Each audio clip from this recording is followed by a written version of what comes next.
de ce programme, c'est de voir comment on peut animer une démarche d'économie d'eau. D'une manière générale, on se repose les mêmes questions que l'animation d'une démarche d'économie d'énergie ou d'une démarche de développement durable. Donc, on verra un petit peu rapidement, parce que ce n'est pas l'objet principal, le contexte de la ressource en eau. Pourquoi animer une démarche, quelle est son utilité et sa finalité. Ce n'est pas juste faire du ponctuel histoire d'eux. En tout cas, on va éviter de rester dans une démarche purement marketing ou communication. Quelles sont les méthodes, les outils, les facteurs de réussite. L'animation, c'est quelque chose qui est déjà étudié. Vous pouvez taper sur le site de l'ADEME Ecotaf et vous trouverez pas mal de rapports sur comment mobiliser les collaborateurs. Et donc, certaines des choses qui sont ici sont issues de cette étude. On verra, on passera en revue plein d'actions, plein de possibilités pour animer et beaucoup pour sensibiliser, sachant que l'animation, c'est un programme et donc c'est à vous de le définir.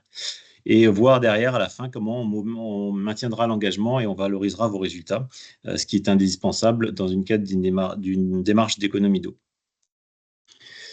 Un contexte, mais vraiment très rapide sur la ressource en eau, puisque c'est une actualité que tout le monde connaît, le bouleversement du cycle de l'eau. Alors, n'oubliez pas de couper vos micros, s'il vous plaît. Donc, bouleversement du cycle de l'eau. Donc, c'est pas parce qu'il pleut beaucoup en Bretagne que c'est la situation partout. Des inondations dans le nord, une sécheresse intense au niveau méditerranéen avec des températures jamais atteintes de l'eau en Méditerranée. Une crise sécheresse de 2022 que tout le monde connaît, avec 95 départements qui étaient avec des niveaux d'alerte différents. Des températures records au niveau des pôles. Donc, on est vraiment sur un bouleversement global. Et donc, c'est parce qu'il pleut dans un endroit qu'il n'y a pas de risque sur les questions de l'approvisionnement en eau. Autre sujet, la thématique purement bretonne. On est dans un département avec une capacité de résilience qui est limitée, puisqu'on est sur des ressources qui sont à 76% des ressources en eau potable issues d'eau de surface et 25% d'eau de forage ou d'eau de nappe, à la différence par exemple du bassin parisien. Ce qui fait que très vite, quand il ne pleut plus, l'eau s'évacue et puis on arrive à des situations difficiles. Donc, on a une résilience qui est limitée. Et la région Bretagne, a vraiment pris ce sujet à bras le corps depuis justement quelques années, avec des campagnes de communication, notamment suite à la crise sécheresse. Et je vous mettrai en lien, vous aurez la présentation PowerPoint d'ailleurs, une vidéo qui est très bien faite sur le changement climatique en Bretagne. Et qui permet justement d'avoir une vidéo ludique pour démarrer éventuellement une réunion ou une action sur cette thématique-là. Dernier point sur le contexte, c'est les tendances. Sur les précipitations, les études montrent qu'en région Bretagne, on aura un maintien global des précipitations, mais moins étalées, plus concentrées, donc avec surtout une augmentation de 14% des risques d'épisodes pluvieux de forte intensité. Une tendance aussi à la croissance démographique, même si elle sera limitée, sur 2070, ça nous donne un petit peu de temps, mais on ne peut pas présager de rien. Aujourd'hui, les perspectives sont de 8%. Et une pression saisonnière qui est quand même toujours intense dans des périodes à la fois de fragilité et des périodes où le flux touristique est important. Et dernier point, le cadre réglementaire qui a largement évolué en 2 ans. Déjà, le plan eau national qui maintient pour objectif 10% de réduction d'eau pour l'ensemble des activités, et on est vraiment sur les consommations à l'horizon 2030. Et puis pas mal de réglementations, décrets, arrêtés sur le recyclage de l'eau dans l'industrie agroalimentaire, les usages d'eau impropres à la consommation humaine, notamment dans le domicile, mais aussi pour les blanchisseries, par exemple, les golfs et ainsi de suite. Donc, c'est une réglementation qui datait de 2008, qui a été mise à jour en 2023 et remise à jour en 2024. Et puis, des financements de l'Agence de l'eau qui vont être réactualisés en 2025, mais vont être très fortement orientés sur la sobriété avant la réutilisation. Donc, pour répondre justement à ces moins 10%, le programme de l'Agence de l'eau, le 10e programme, sera présenté à partir de janvier 2025. Donc là, aujourd'hui, c'est clôturé pour cette année. C'est clôturé depuis déjà plusieurs mois. Mais on va avoir un programme qui va être très ciblé, très orienté sur la sobriété, plus que sur les usages alternatifs, l'eau de pluie ou la réutilisation. Et enfin, la tarification de l'eau, qui n'est pas forcément incitative aujourd'hui, mais qui va progressivement augmenter, avec une multiplication aussi des coûts des redevances de l'Agence de l'eau pour ceux qui sont concernés. Alors, pourquoi animer une démarche d'économie d'eau? Donc, on a vu parce qu'il y a un enjeu environnemental, donc il ne faut pas le négliger.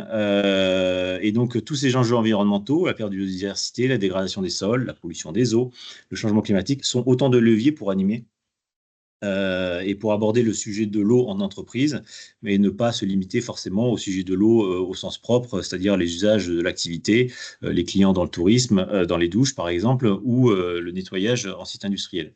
Donc il faut vraiment utiliser tous les leviers pour sensibiliser à la question de l'eau et pas que se concentrer sur soit le site, soit sur l'eau potable en elle-même. Le deuxième enjeu principal, c'est l'enjeu économique, le coût que ça peut représenter, les incidences sur la productivité si rien n'est fait, notamment en cas d'application de restrictions et de contrôle sur ces restrictions, et le risque réputationnel qu'on retrouve souvent sur les enjeux RSE, avec l'attractivité, la marque employeur, mais aussi la relation avec ses clients et ses fournisseurs, pour montrer qu'on est une entreprise qui s'engage. Et dernier point sur pourquoi animer, finalement, c'est toujours difficile d'animer, mais là où le sujet de l'eau comme le sujet de l'énergie sont intéressants par rapport peut-être à la biodiversité, c'est qu'on est très vite concerné dans son propre domicile. Donc on peut à la fois actionner des leviers liés à l'activité économique, mais on peut aussi beaucoup actionner des leviers en termes de sensibilisation liés à la citoyenneté. C'est-à-dire ce que je fais chez moi, je peux le faire en usine, ce que je fais en usine, je peux le faire chez moi. Et donc il y a un chemin aller-retour qui peut se faire assis et qui permet justement de maximiser un petit peu les apports de l'animation en repositionnant le salarié comme aussi un consommateur d'eau dans ses activités privées. Alors, réussir une démarche d'économie d'eau, ça nécessite d'actionner des leviers, des outils. Il y a beaucoup de choses qui peuvent être mises en place et on va en balayer pas mal. Néanmoins, les objectifs et les cibles, ça sera toujours à vous de les fixer. Ça peut être le moins 10%, par exemple, à l'horizon 2030. Est-ce que vous voulez réduire la consommation globale de vos activités? Est-ce que vous voulez juste améliorer les pratiques sur une activité spécifique, un poste, un atelier, les douches, les mobilhomes, je parle largement. Est-ce que vous voulez juste insuffler ou transmettre une ambition personnelle et individuelle? Donc ça va vraiment dépendre de votre cible et de votre objectif. Et ça, je ne le discuterai pas ici, puisque ça, ce sera à vous de le fixer. Les méthodes d'animation, alors moi j'ai retenu 4 temps, hein. Le cadrage, analyser son contexte et définir sa trajectoire, définir ses objectifs, on vient d'en parler, pourquoi on le fait et avec qui et comment. Identifier et avoir des outils pratiques et adaptés pour pouvoir réaliser cet accompagnement du changement ou cette animation, et insérer le dispositif dans la vie de l'entreprise pour mobiliser, c'est-à-dire quels sont vos leviers, vos forces et vos faiblesses qui vont vous permettre justement de maximiser votre animation. Alors, analyser son contexte, c'est essentiel. On ne va pas dire à des gens, ah ben, faut vous mobiliser pour la ressource en eau parce que c'est important, parce que la réglementation ne le demande, mais derrière, n'avoir aucune action portée par la gouvernance ou par l'entreprise. Donc pour ça, il faut avoir des mesures, des indicateurs, hein, pour pouvoir au moins communiquer sur les efforts qui sont réalisés et les gains qui sont portés. Des cibles que vous allez identifier. Je fais ça pourquoi, dans quel objectif de réduction, donc peut-être le moins 10%. Le rendre concret, c'est-à-dire que vous mettez quand même en œuvre quelques actions préalables pour dire que vous vous engagez aussi d'un point de vue d'investissement ou d'un point de vue de la direction. Donc ne pas faire porter tous les efforts sur juste la sensibilisation et l'animation, mais aussi parfois sur l'investissement, pour montrer que vous avez une action concrète aussi. Et puis, bien sûr, le suivi pour être en capacité de partager vos résultats derrière et montrer l'évolution. Sur ces 3 thématiques, je ne vais pas rentrer dans le détail, mais vous pouvez utiliser toujours des informations globales qu'on peut trouver dans la littérature. Nous, on a publié des fiches petites gouttes sur certains secteurs d'activité, les brasseries, l'hôtellerie, les campings. Il y a toujours des références en termes de nombre de litres par nuitée, consommation globale. Donc, ayez des références comme ça qui vous permettent de partir d'avoir un point de départ. Et comme je le disais, hein, les cibles, elles se définissent aussi en fonction de vos actions. Donc peut-être avoir des actions d'optimisation avant de demander à animer ou améliorer les consommations d'eau par la contribution des collaborateurs. Et puis ce moins 10% que je répète et dont je ne parlerai plus. Définir l'objectif de la sensibilisation, et donc ça, c'est votre boulot de cadrage. Est-ce qu'on va aller sur des acteurs plutôt internes à l'entreprise, la direction, les managers, la massification des salariés? Est-ce qu'on va aller plutôt sur les acteurs externes de l'entreprise, les clients, les fournisseurs, les producteurs? Est-ce qu'on veut un changement culturel profond et donc du coup avec une force de frappe et une force d'action qui est importante et une mobilisation qui doit être aussi au même niveau? Ou on veut initier et sensibiliser, faire naître une étincelle et on est vraiment sur de la sensibilisation ponctuelle?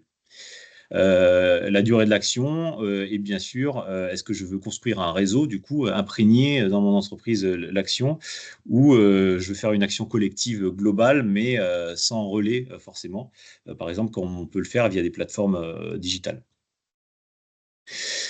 Un peu de théorie sur l'accompagnement du changement, mais vous inquiétez pas, je ne vais pas tout lire. L'accompagnement du changement, je vous ai mis ça et vous l'aurez, c'est pour montrer que c'est quand même quelque chose de très difficile. Vous avez sur les 5 étapes qui sont là, 3 étapes de préparation et 2 étapes d'action et de maintien de l'action. Donc l'accompagnement au changement, ça va pas être juste en faisant quelques actions de communication, des flyers ou en travaillant sur son intranet ou quelques affiches qu'on va faire du changement. Si le changement profond est souhaité, ça va être un travail de longue haleine qui nécessite des étapes progressives sans aller directement à vouloir aller vers l'action et le maintien de l'action. Donc ne perdez pas espoir, sachez qu'il y a quand même pas mal de choses préalables à réaliser avant d'aller vers le changement. Sur les techniques de sensibilisation, et on les détaillera un peu plus tard avec plein d'exemples, vous avez 4 grandes techniques d'animation ou de sensibilisation pour la mobilisation. Les ateliers, on va en parler juste après avec Stéphanie Giramblay. Les parcours, donc on est plutôt sur une dynamique long terme, mais avec un accompagnement et la création par exemple d'ambassadeurs. Les plateformes digitales, ou en tout cas les outils d'idéation, de challenge et de défis.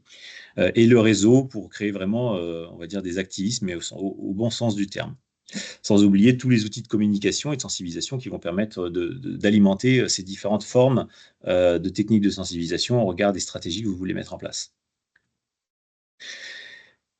Ça, on l'a dit tout à l'heure, l'eau, c'est bien, mais il faut regarder l'eau dans son ensemble et vous avez plein de thématiques qui vous permettront d'aborder le sujet de l'eau en entreprise, le changement climatique, la protection des océans. La mer commence ici, c'est pas forcément au niveau des trottoirs, vous avez peut-être vu ça, c'est aussi au niveau de l'entreprise. La mer, elle commence de toute façon à partir du moment où la goutte tombe sur le sol, à part si elle s'infiltre, mais à un moment donné, elle finit par ressortir. Donc vous avez la protection des océans, les pollutions, les déchets, les rejets, notamment les pollutions de l'eau et les eaux usées, la protection des sols et la préservation de la ressource naturelle. Autant de sujets sur lesquels vous allez pouvoir activer de la sensibilisation et pouvoir activer aussi le lien corporel que peut avoir l'individu avec son environnement direct et ne pas que le lier à la dynamique de l'entreprise, mais aussi à une dynamique plus globale d'écologie ou d'écosystème. Toujours pour votre animation, vous pouvez aussi inscrire ça dans une dynamique, hein. Donc il y a l'événement ponctuel, on va voir qu'il y a plein de façons de faire des événements ponctuels, mais il y a aussi une manière d'accompagner le changement. BioBleu nous montrera qu'on peut faire un programme annuel sur le sujet de l'eau, et vous avez des événements qui vont être des facteurs clés ou des moments de mobilisation qui vont être un peu plus pertinents. Je vous ai mis quelques astérix, mais vous en avez quasiment toute l'année, avec un point d'orgue qui va être au mois de mars ici sur la Journée mondiale de l'eau. Mais vous avez beaucoup d'événements qui sont liés avec la biodiversité et aussi et surtout les océans et la préservation des écosystèmes marins.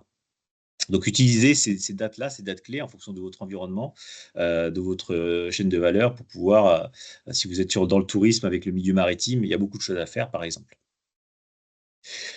La communication, donc c'est pas l'outil que je mettrais en premier, moi, pour actionner le changement, mais c'est un outil qui va accompagner le changement. Il permet de maintenir une régularité de l'information.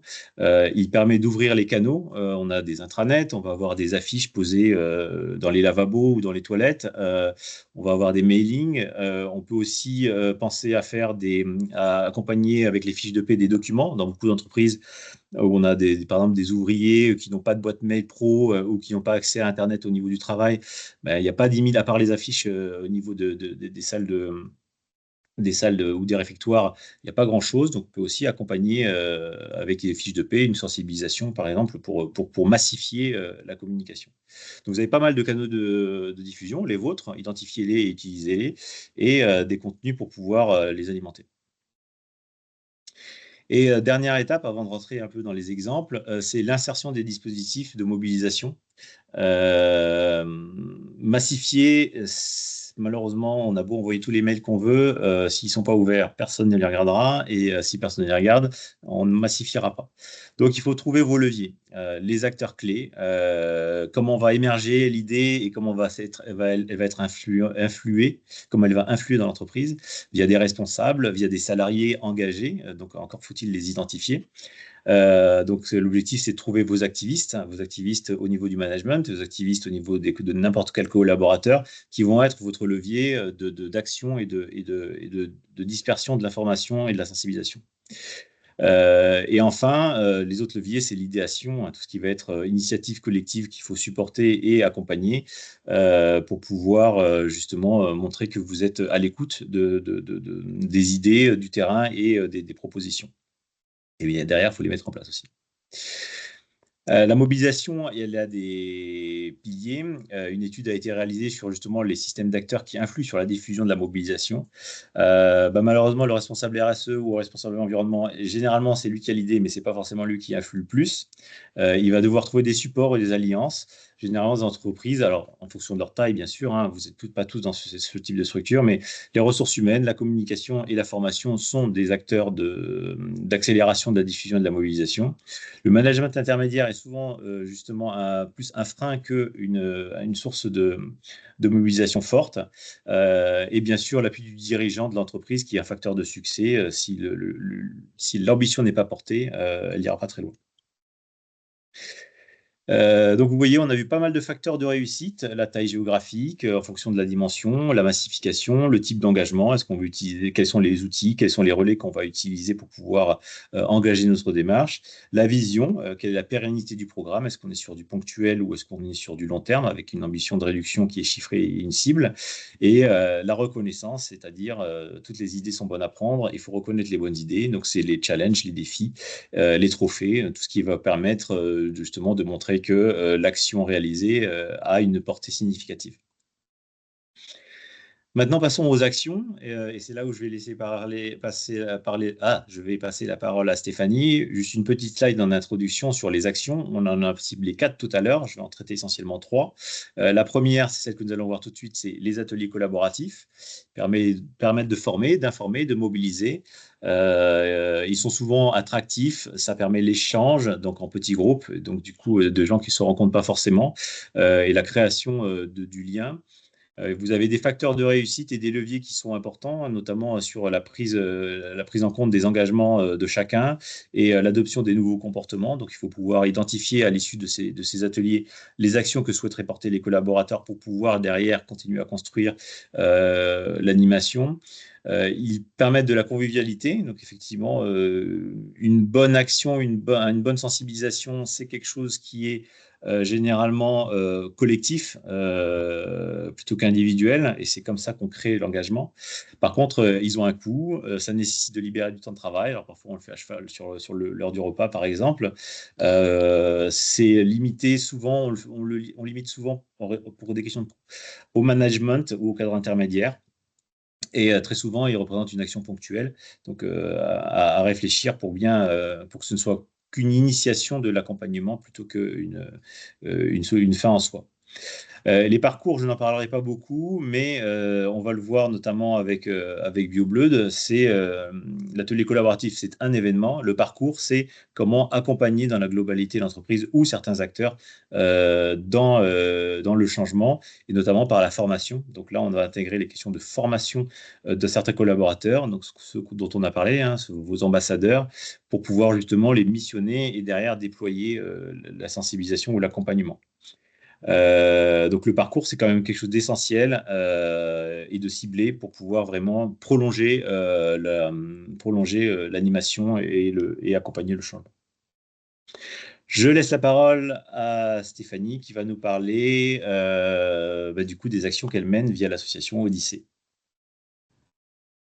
Bonjour, merci Jean-Sébastien. Eh bien, je suis Stéphanie Géromblet, référente Odyssée en Bretagne, consultante RSE et transition également. Je te laisse dérouler les slides, Jean-Sébastien. Vas-y. Ouais. Donc, je représente ce matin l'association Odyssée, tu peux y aller, qui est basée à Lyon, qui s'est créée pendant la période Covid et qui a suivi un petit peu le modèle de la fresque du climat que vous devez déjà connaître, et en souhaitant développer un outil d'intelligence collective. L'idée étant de partager un socle de connaissances commun sur l'eau, puisque bon, je vais pas revenir sur les enjeux que Jean-Sébastien a très bien présentés. Donc, la raison d'être de l'association, c'est de diffuser des informations scientifiques et techniques dans le domaine de l'eau et tous les enjeux associés, climat, biodiversité, etc. Son ambition de s'adresser à toutes et tous par l'intermédiaire d'ateliers ludiques créés par les membres de l'association ou en collaboration avec d'autres acteurs. Il y a quelques partenariats, j'y reviendrai tout à l'heure. À ce jour, il y a à peu près 200 adhérents qui sont tous bénévoles, mais une partie aussi d'animateurs pros qui sont agréés donc, pour le public en entreprise. Et on a donc à peu près 18 réseaux locaux d'animateurs et d'animatrices en France, y compris en Outre-mer. Je peux y aller? Alors, donc je suis ici invitée pour vous présenter nos différents ateliers. Donc, on a un atelier qui s'intitule Origine, qui a été développé en partenariat avec Chouette Impact, qui est une petite entreprise d'animation de différents ateliers, différentes thématiques basées à Paris. La fresque de l'eau, on a aussi un outil fresque de l'eau junior, mais qui vous concernera moins. Et on est en train de développer un outil plus focus sur justement les enjeux de l'industrie, un autre sur la gouvernance de l'eau et bientôt un autre sur les fleuves. Alors, pour ce qui concerne la fresque de l'eau, donc elle fonctionne un petit peu différemment de la fresque du climat, c'est-à-dire qu'elle est constituée de 5 jeux, sous-jeux, on va dire. Donc, je l'ai dit, c'est un atelier d'intelligence collective ludique établi sur des rapports scientifiques qui permet vraiment de sensibiliser aux enjeux autour de l'eau, très générique, et de redonner son importance à l'eau et ses usages. Donc, on va vraiment faire un gros focus, un gros rappel sur le cycle naturel de l'eau, bien le différencier justement du cycle anthropique, c'est-à-dire vraiment l'intervention humaine et tout le parcours de l'eau jusqu'au robinet.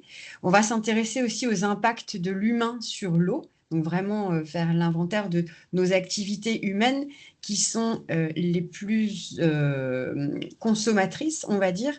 On va faire vraiment aussi un focus sur l'eau prélevée et l'eau restituée pour bien comprendre en fait les enjeux de disponibilité, d'accessibilité de l'eau, notamment en période de sécheresse plutôt saisonnière l'été. On fait aussi on apporte aussi beaucoup de précisions sur l'impact du changement climatique sur le grand cycle naturel de l'eau, mais également l'impact de l'humain sur l'eau. Et puis, on termine par une partie vraiment basée sur nos engagements individuels et collectifs, où là, on va prendre conscience vraiment de la notion d'empreinte eau. Donc, on l'explique à travers différents exemples. Et on développe ensuite toute une liste d'actions possibles à titre individuel et collectif dans un temps d'échange, de débat qui permet d'initier déjà un premier plan d'action concrète et de mobiliser les acteurs dans ce plan d'action de l'entreprise. Donc, le format, c'est un format qui peut vous paraître un petit peu long, parce qu'effectivement, ça dure 3 heures si on veut vraiment faire les choses en bonne et due forme. Je vous ai dit, il est constitué de 5 jeux. On peut avoir un animateur pour 2 tables, c'est-à-dire jusqu'à 18 personnes. Et le jeu est constitué de 57 cartes 90% des informations sont sur les cartes et l'idée, c'est vraiment que les participants échangent entre eux, s'apportent des connaissances, partagent leurs expériences, leurs différentes bonnes pratiques. Donc, on est vraiment donc, dans un moment convivial et le rôle de facilitateur apporte des compléments, bien sûr, et on peut répondre, bien sûr, aux questions, aux compléments souhaités sur des problématiques vraiment particulières à l'entreprise qu'on travaille en amont, qu'on peut travailler en amont ensemble.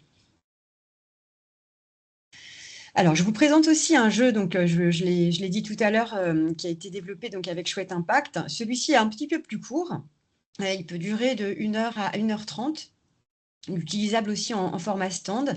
Donc, on le propose vraiment à partir de 8 ans. On peut aller jusqu'à 20 participants. Celui-ci, il est beaucoup plus ludique, mais il permet quand même de traiter pas mal d'informations. Il nous permet on va aborder le sujet vraiment de la grande échelle, donc c'est-à-dire vraiment l'eau sur Terre à la petite échelle, nos usages de l'eau en France et aussi la notion d'empreinte eau. Donc, vous avez un exemple de cartes qui sont très illustrées et qui nous permettent d'échanger concrètement sur l'ensemble de nos usages et de nos pratiques.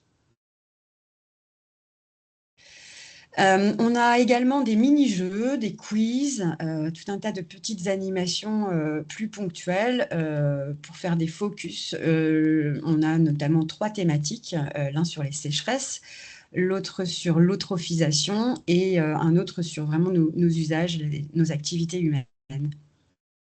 Donc là, ce sont des cartes qu'on peut animer sur des petits modules assez courts qui peuvent aller d'un quart d'heure à une demi-heure. On a pas mal de supports, d'infographies. Jean-Sébastien les a montrés rapidement, mais c'est pas très lisible. Donc, en tout cas, c'est des supports qui peuvent étayer un petit peu les débats. Tu peux passer, s'il te plaît. Et donc, on s'adresse au grand public dans des événements organisés par des collectivités territoriales, collectivités et élus aussi, mais bien sûr, donc, aux entreprises, aux associations. On intervient beaucoup aussi dans l'enseignement supérieur et le secteur de la recherche, dans des écoles, universités, collèges, etc. Donc, pour participer, on fait donc intervenir des bénévoles de l'association s'ils sont disponibles pour participer donc à une session qui est proposée par l'association. Hein. On peut l'inscrire à l'agenda de l'association. Là, c'est plus pour les collectivités territoriales. Et puis, une fois qu'on a participé à un atelier, on peut demander à participer également à une session de formation pour animer en autonomie.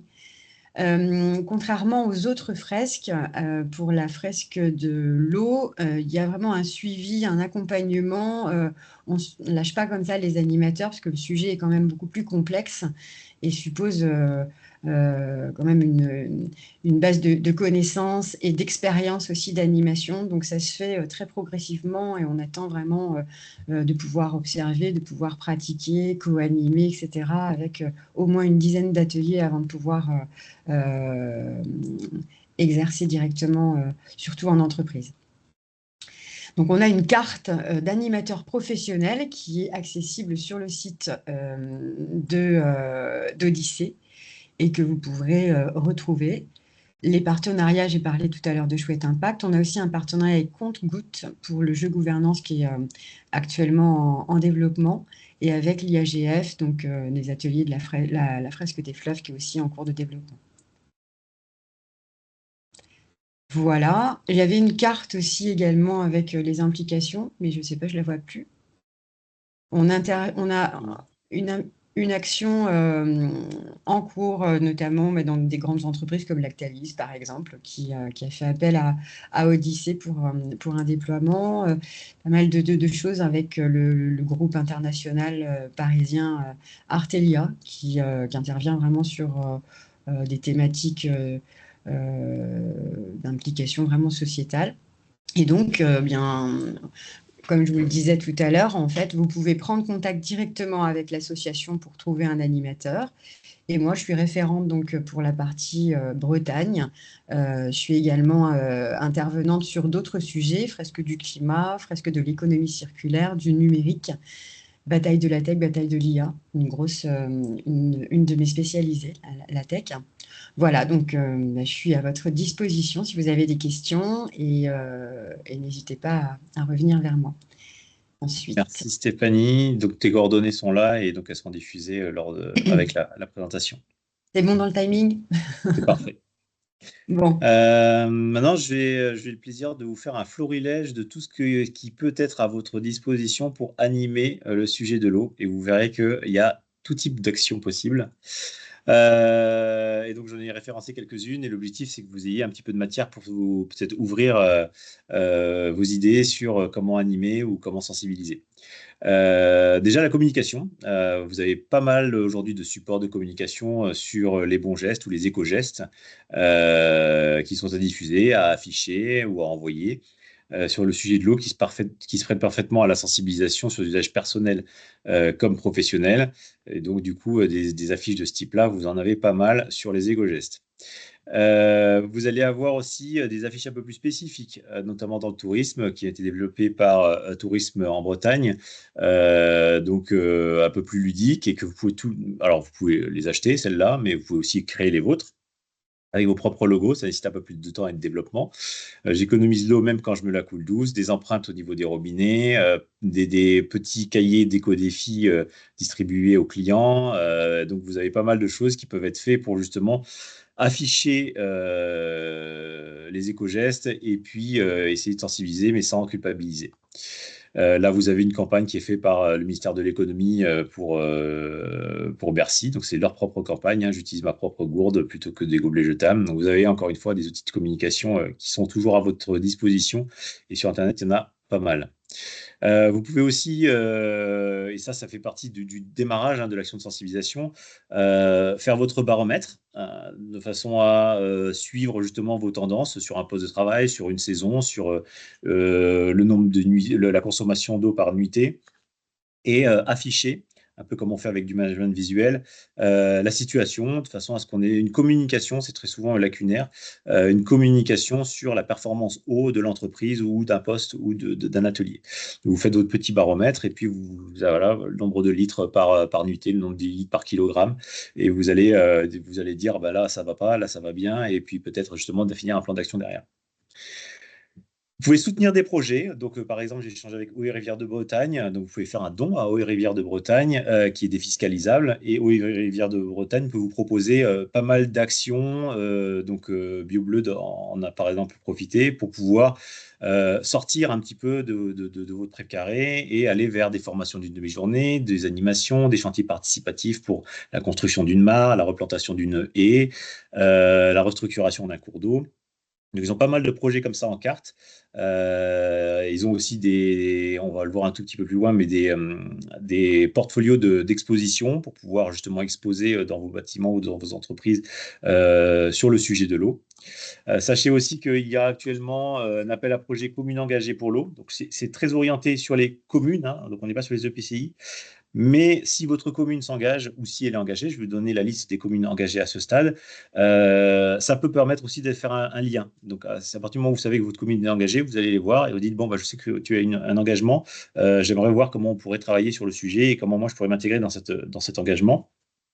Aujourd'hui, il y a comme commune engagée, donc l'appel à projet est ouvert jusqu'à juin 2025, Perros-Guirec, Binic-Étable, Rostrenain, alors excusez si je me trompe dans la prononciation, Lampeau-Plouarzel dans le 29, Saint-Philibert dans le 56. Il va y avoir Banalac dans le 29 et Carantec dans le 29. Et puis il reste encore un peu de place puisqu'il y a 15 communes qui sont éligibles. Donc voir si peut-être pousser votre commune à rentrer dans ce dispositif pour pouvoir vous aussi avoir ce levier et disposer d'une animation qui est de la collectivité. Vous avez des projets techniques et pédagogiques qui peuvent nécessiter votre soutien financier, par exemple les actions de l'association Water Family, qui travaille vraiment plutôt sur la sensibilisation des étudiants, mais donc qui a toujours besoin de sponsors ou de financement. Vous avez Ecofrugal, mon atelier Ecofrugal, qui met à disposition des kits d'auto-animation, le kit de l'ambassadeur ou de l'ambassadrice, qui permet une auto-animation sur 1 heure. C'est totalement gratuit et vous pouvez devenir ambassadeur ou animateur actif d'Ecofrugal. Et donc, ils ont un kit sur l'économie d'eau. Donc voilà, vous avez des moyens aussi peu onéreux d'essayer d'engager des actions sur l'eau, hein. On n'est pas toujours sur des choses qui coûtent très cher. Vous pouvez aussi sensibiliser par l'empreinte eau. Donc, vous avez deux sites qui vous permettent de calculer l'empreinte eau, empreinte H2O et puis mon empreinte eau, qui permet à chacun de, comme on fait pour son empreinte carbone ou comme un atelier de tonnes, mais là c'est individuel, de faire son petit calcul d'empreinte eau et d'avoir une visibilité sur son impact. L'éco-truck de Haut et Rivière de France qui se balade sur les côtes. Donc, je ne sais pas où il est. Je sais pas, je pense qu'il y a un agenda de présence. Donc là, pour l'instant, on est en hiver. Je ne pense pas qu'il se balade, mais en été. Donc, ça peut être aussi, si vous faites accompagner par Haut et Rivière de Bretagne, pardon, cet éco-truck peut venir aussi dans l'entreprise lors d'une animation.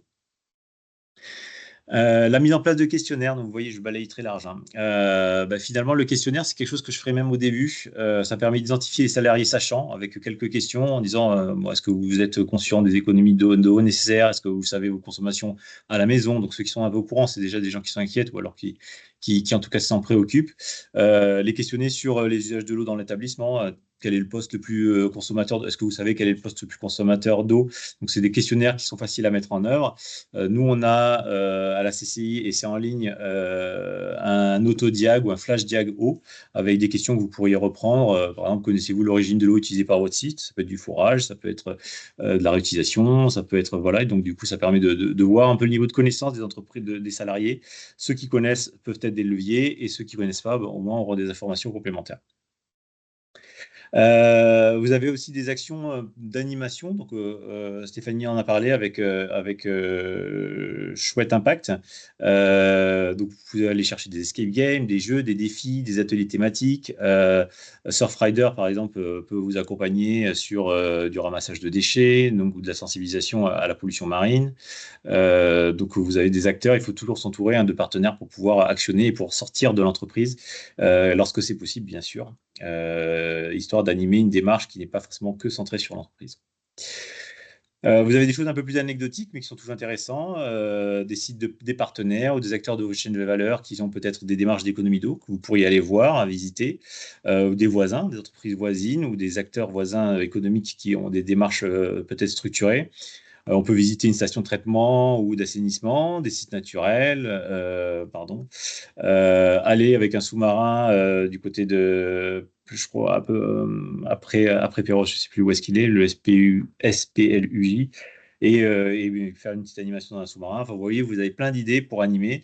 La difficulté de tout ça, c'est que c'est encore une fois des petits groupes, donc ça, c'est moins pour massifier. Mais ça permet peut-être d'entraîner ou d'engager vos ambassadeurs. Des expositions, la mobilisation interne par des photographies de vos collaborateurs en pleine action dans les usages de l'eau. Ça peut être des photographes artistes qui s'exposent. Ça peut être des expositions qui sont récupérées. Alors, l'Espace des Sciences propose plusieurs expositions avec des coûts qui sont inférieurs à 500 euros le mois, je crois à peu près. Elle en a 2 ou 3 sur l'eau en Bretagne. Bien sûr, les expositions d'eau et rivières de Bretagne. La mise en place de routines, typiquement la FFB qui propose des routines environnement ou des quarts d'heure environnement en démarrage de chantier. Donc, ça peut être aussi des quarts d'heure environnement en démarrage de poste ou en démarrage de journée. Donc, ça peut être aussi un moyen justement de maintenir le sujet en vie et de prolonger la sensibilisation. Et puis, vous en avez plein d'autres, je ne listerai pas tout, hein, les projections réflexions avec un film, les symboles qui peuvent renommer des salles ou des salles de réunion avec des noms de rivières ou des noms de plages. Nous, on a fait ça à la CCI, on a mis des noms de plages sur nos... de ports, pardon. De ports sur nos... On avait des noms de ports, on est passé en noms de plage sur nos salles de réunion. Solliciter des acteurs du territoire, hein, les parcs naturels régionaux, Golf, pas Gold, du Morbihan ou Rance Côte d'Émeraude, à visiter des maisons de nature ou d'environnement. Donc voilà, il faut utiliser tous les partenaires que vous avez dans votre environnement pour pouvoir animer et puis surtout aller au-delà des sensibilisations usuelles qu'on peut retrouver en intra-entreprise. On va parler maintenant des actions d'accompagnement global, notamment tout ce qui va permettre de la mobilisation et la massification. Donc, on parle souvent pour ce sujet-là de plateformes digitales qui ont un coût, donc pas forcément accessible à tout le monde. Mais l'organisation d'un défi ou d'un challenge peut être fait en interne, ça nécessite plus de temps. L'intérêt des plateformes, c'est qu'on gagne beaucoup de temps, c'est structuré, ça permet de massifier parce qu'il y a des applications, parce qu'il y a des sites internet, parce qu'il y a facilement des moyens de pouvoir déclarer nos actions. Typiquement la plateforme Laka, avec laquelle beaucoup de groupes travaillent. Mais là, on va voir un autre exemple. Et ça permet justement de se mettre au défi, d'avoir des trophées pour ceux qui ont gagné certains défis, de partager des bonnes pratiques parce que les défis, c'est aussi du partage, et de se challenger. Donc on peut le faire au sein du site, on peut le faire entre sites, si vous avez plusieurs sites, mais on peut aussi entre entreprises à l'échelle d'une zone d'activité économique ou d'un secteur d'activité, par exemple si vous avez des entreprises avec lesquelles vous travaillez régulièrement. Par contre, il y a une démarche quand même dans le cadre d'un défi. C'est pas je lance un défi et puis j'espère qu'ils vont se connecter ou j'espère qu'ils vont y aller. Bien sûr, l'initiation de la démarche, de façon à bien la faire connaître et que l'ambition soit précisée. L'action, l'évaluation derrière, et puis bien sûr la célébration, c'est-à-dire qu'il faut à un moment donné restituer ce qui a été fait et puis remercier les acteurs volontaires des défis. Donc des possibilités alors vous avez des plateformes, mais encore une fois, vous pouvez aussi faire plein de choses en défi juste avec vos petites mains en créant vos propres défis. Mais vous avez plein de plateformes aujourd'hui qui proposent ces sujets-là avec des coûts plus ou moins importants. Et là, on va par exemple parler de Énergique dans le cadre de BioBlood. Les avantages et les inconvénients, j'en ai un petit peu parlé déjà. Je laisse la parole à Élodie de BioBlood et je passe les slides à votre demande. Ok, merci, bonjour. Donc, je suis Élodie Coquerel, je suis responsable RSE à l'entreprise. Et donc, du coup, je vais vous dérouler en fait globalement notre année 2024 qui a été sous le thème de l'eau. Mais plus globalement à l'entreprise, pour vous la présenter, on est fabricant de pâte à tarte en 100% bio. Et au-delà de ça, en fait, on a une démarche RSE qui est complètement transversale et systémique à l'entreprise. Et donc, avant l'eau, on a une démarche biodiversité qui a été actée depuis 2020. Donc voilà, l'eau arrive après de nombreuses autres thématiques travaillées en profondeur.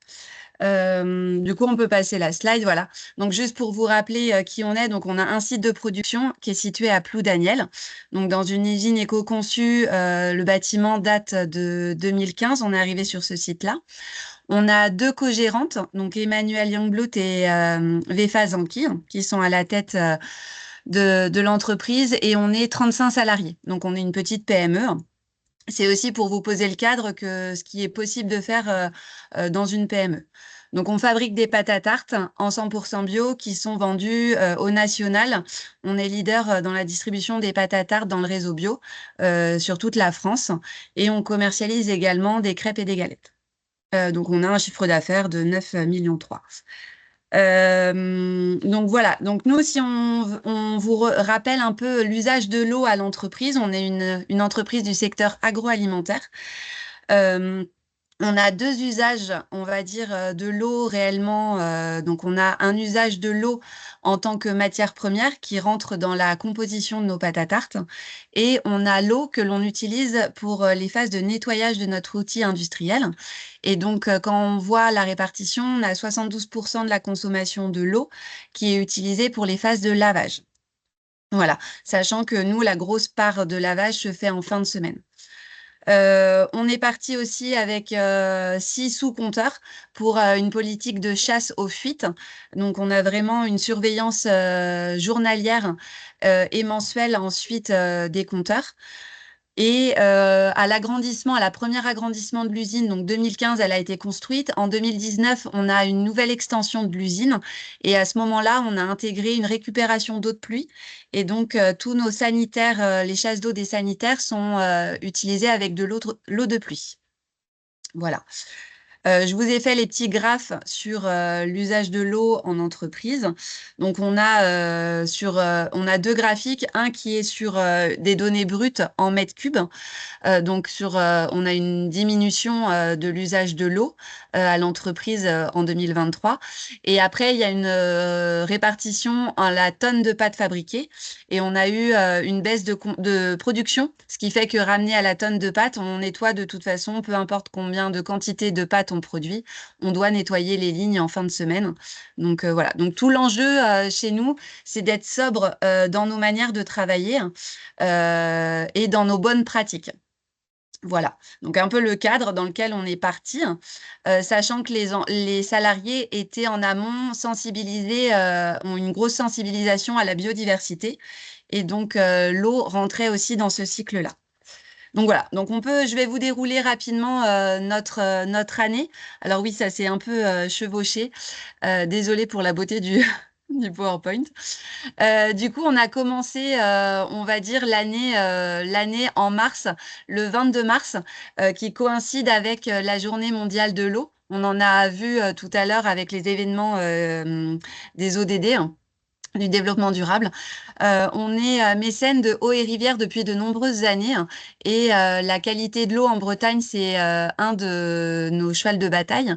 Et donc, on a publié un communiqué de presse en nos deux noms dans la presse régionale sur les enjeux de l'eau sur le territoire breton. Donc ça, c'était le 22 mars. Ensuite, on est rentré dans un protocole Ecodo. Donc, on a été suivi avec la CCI pour faire un audit. Donc là, sur la partie, on a fait un choix. Il y avait deux options avec Ecodo, soit global à l'entreprise, soit zoomé sur un secteur. Donc nous, on a choisi zoomer sur nos pratiques au niveau de la production et des phases de nettoyage, avec donc un audit interne sur nos manières de nettoyer, rappel des bonnes pratiques, ça fait toujours du bien. On en a reparlé, hein, Jean-Sébastien, on en a parlé tout à l'heure, mais il suffit pas de juste mettre des procédures. De temps en temps, ça fait du bien aussi de faire des piqûres de rappel. Donc Ecodo était aussi pour là comme vision extérieure pour voilà, pour juger aussi un peu de la pertinence de nos actions en interne et puis éventuellement nous apporter des pistes d'amélioration. Donc ça, c'était en avril. Donc ça, c'était on va dire, c'était sur la fibre travail pour les salariés dans leur cadre de travail, les bonnes pratiques à l'usine.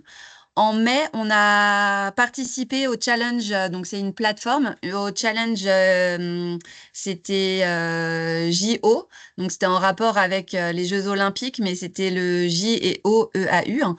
Donc c'est un challenge, un gaming en ligne, c'était une application à télécharger. Et donc, plus de la moitié des salariés ont téléchargé l'application et ont joué. Donc, c'était sur un mois. Tous les jours, il y avait des petits quiz et des petites actions à faire. Donc, il y avait des actions individuelles à faire chez soi et il y avait des actions groupées. Donc, on a fait un ramassage de déchets dans la zone à midi. Donc là, pour rappeler que la mer commence ici. Donc, ça refaisait une sensibilisation sur ce point-là. Et il y a eu une action aussi de collecte des articles de sport pour sensibiliser sur l'eau cachée dans les habits, dans nos objets du quotidien, et donc ne pas forcément tout le temps réacheter, mais utiliser du seconde main. Donc on a utilisé ces deux challenges collectifs. Et donc là, c'était plus la fibre civique, citoyenne qui était mise en avant. On a eu aussi au printemps une visite volontaire des salariés sur le site Langazelle. Donc, c'est un site Natura 2000 qui est à 6 km de l'usine et qui est une tourbière, en fait, une zone naturelle humide. Et donc, avec l'animateur nature qui nous a fait une présentation de l'espace naturel. Et on est aussi mécène de cette association-là, donc ça couplait deux éléments. Alors, c'était tout début juillet, c'est soit fin juin, soit début juillet. Cette année, c'était début juillet. On a notre journée RSE, donc on emmène nos 35 salariés hors les murs, on coupe la production et on les sensibilise à une thématique RSE particulière. Donc, cette année, on a choisi l'eau, hein, c'était le fil rouge. Et donc, nous, on n'a pas fait la fresque de l'eau, mais on a fait un atelier trajectoire eau et territoire spécifique à notre bassin versant. On voulait que ça soit mis en cohérence nos pratiques, nos usages à l'usine avec notre bassin versant. Donc, on est sur le bassin versant de la Bervrac. Et aussi voir les leviers d'action que BioBlood en tant qu'entreprise pouvait avoir et aussi les salariés en tant que citoyens. Donc, on a fait ça sur le matin avec des pistes d'action. Donc, ça a alimenté notre plan d'action pour le reste de l'année. Et l'après-midi, donc on était dans les locaux de Eau et Rivière à Belle-Île-en-Terre. Et donc l'après-midi, on a fait une découverte d'un milieu aquatique avec tous les salariés. On avait 2 équipes et on a été avec nos bottes dans un milieu aquatique avec nos épuisettes. Et c'était quelque chose d'assez assez chouette pour les salariés aussi. C'était un moment où on se retrouve tous, mais dans un espace naturel et n'empêche, c'est sympa. Donc voilà. Et en septembre, on a mis en place un affichage, une campagne qui avait été faite avec Eau du Ponant et le G4DEC sur le Finistère, sur les 4 EPCI autour de chez nous. Et c'est la campagne Ici, on boit l'eau du robinet. Donc du coup, ce sont des affiches et des autocollants que l'on a mis sur les différents points d'eau pour boire. Et ça se couplait à une campagne zéro plastique, donc refus de toute bouteille en plastique dans les salles de pause.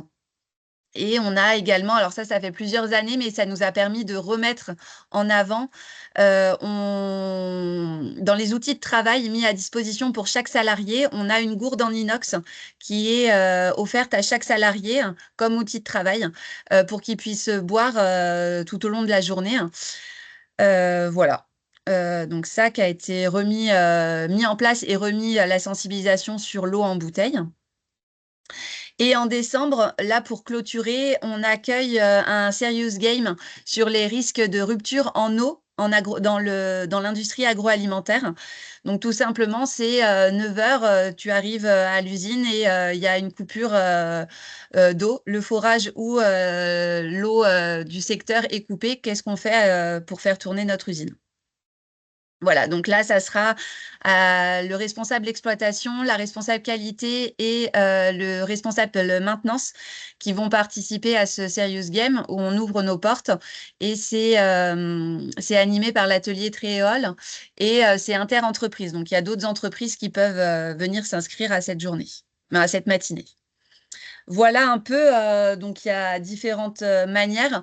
Donc, on l'a bien répété, en fait, on travaille aussi bien sur la fibre en tant qu'employé, quelles sont mes bonnes pratiques pour être sobre en eau, et aussi sur l'aspect citoyen, qu'est-ce que je fais à mon domicile et dans mon quotidien. Donc, voilà un peu ce qu'on a pu initier à l'entreprise. Merci beaucoup. Ça nous permet de voir qu'on peut organiser un programme avec plein d'actions très différentes les unes des autres sans avoir forcément un seul interlocuteur, par exemple, ou prestataire extérieur pour pouvoir il faut aller chercher les partenaires et les solutions à droite à gauche. Mais créer en tout cas une dynamique sur une année, c'est pas mal comme programme. Bah, ça permet de faire une répétition aussi. Et la répétition permet aussi de bien inscrire ça dans une logique et une démarche d'entreprise. Pour les JO, je vous avais quelques slides, mais je vais les passer très vite pour vous donner un ordre d'idée de ce qui s'était passé. Donc, il y avait 4 entreprises qui étaient engagées dans le cadre avec Ecodo dans le cadre de cette démarche. Un calcul rapide, c'était aux alentours de 900 € hors taxe pour entre 20 et 50 joueurs. Et le programme a coûté 2500 € pour les 4 entreprises. Ça a permis justement de faire cette dynamique. On ne va pas le refaire l'année prochaine, mais vous pouvez contacter Energique si vous voulez créer des programmes ou des dynamiques dans vos secteurs d'activité ou avec d'autres entreprises. Et c'est un peu du à la carte. Ils sont tous les outils et après, ils proposent en fonction du besoin, quoi. Et donc, c'est pas mal d'idées qui ont été créées, des éco-gestes mis en place, donc il y a pas mal de choses. On me demande rapidement quel était le nom du Serious Game, Madame Bio. Alors, c'est avec l'atelier Tréol. Et il est dans la newsletter de novembre de la CCI Environnement. Il y a le lien pour s'y inscrire. Et je le diffuserai avec la présentation du coup. ouais. Merci. Et Atelier c'est le Tréol. 17 décembre, juste pour rappeler le matin, le 17 décembre, à Plou-Daniel. Et donc oui, vous pouvez vous associer à BioBleu lors de cet atelier. Ça rajoutera du monde. Donc là, on vient de voir que qu'il est intéressant de pouvoir faire un programme annuel et donc du coup le préparer dès le départ, hein. Moi, je vous ai fait une petite suggestion ici, travailler rapidement. On peut faire un kick-off en janvier avec une réunion d'information et de lancement, un diagnostic partagé pour pouvoir justement travailler sur les chiffres et les indicateurs de l'entreprise, la mise en place de référents hauts avec une formation, par exemple des ateliers, des fresqueurs ou du e-learning sur l'eau, la création d'ateliers thématiques, le développement d'un mois sur l'eau avec des équipes et des challenges, des visites pédagogiques, comme on a vu tout à l'heure avec Milieu Naturel. Une communication estivale sur les pratiques pendant les vacances, un retour d'expérience à l'issue des vacances, et puis derrière une conclusion en 4e semestre sur qu'est-ce qu'on a fait, quel est le bilan de nos actions et comment on a pu les porter et quels sont les résultats. Voilà un petit programme parmi 1000 que vous pourriez créer pour animer votre démarche d'économie d'eau. Je terminerai par ça, la reconnaissance, c'est donc important, on l'a vu au fil de la présentation, il faut pouvoir animer la démarche, mais reconnaître aussi tous les efforts qui sont réalisés. Alors ça peut être de la reconnaissance interne, mais aussi externe avec des prix ou des prix typiquement. Le trophée de l'eau, on revient en 2025, c'est tous les 2 ans avec l'agence de l'eau. Ça, je l'ai déjà dit, la communication, ne négligez pas votre communication, mais aussi votre communication externe. Une fois que vous avez réalisé vos actions, communiquer, c'est quand même aussi un enjeu pour montrer que vous êtes un acteur engagé et c'est un facteur aussi de marketing. Donc, à ne pas négliger dans le cadre de cette démarche. Petite question avant qu'on se quitte et qu'on vous présente rapidement Ecodo 2025. Si vous avez un téléphone et vous pouvez scanner ce QR code et nous dire par quoi vous commenceriez une démarche d'économie d'eau, si vous deviez l'engager, peut-être nous donner quelques idées qui pourraient pour voir un petit peu qu'est-ce qui vous a appâté, qu'est-ce qui vous a intéressé dans le cadre de cette présentation. Je vais lancer le voclap.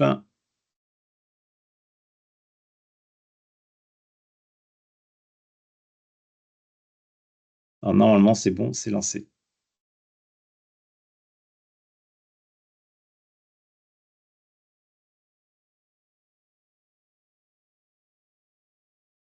Je vous affiche la réponse dans 1 minute. Alors, allez-y. Pour l'instant, j'ai qu'un vote.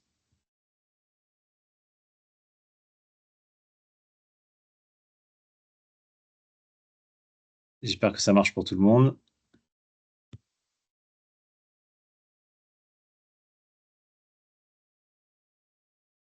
Est-ce qu'on pourrait avoir un lien internet pour pouvoir le faire?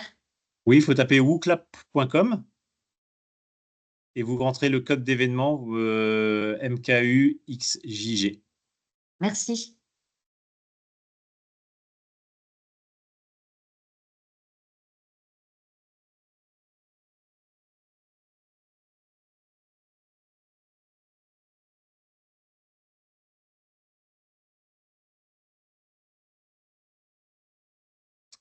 Donc, je supprime l'affichage du QR code et du lien pour vous afficher les quelques réponses que l'on a pour le moment.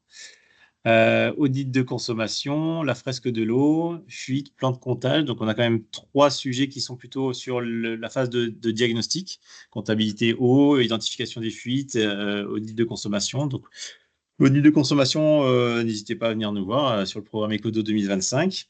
Fresque de l'eau, vous avez un contact pour l'animer.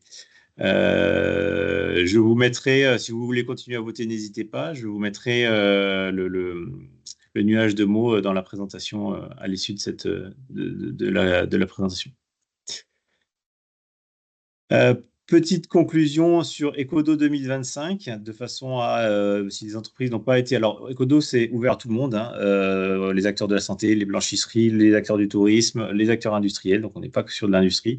On s'est diversifié dans nos actions. Camille Fralin va vous présenter en 1 minute ou 2 les actions Ecodo 2025 et un petit peu ce que nous faisons. Oui, merci beaucoup. Bonjour à tout le monde. Très rapidement, parce qu'après, s'il y a des questions, je laisserai plutôt la place aux questions.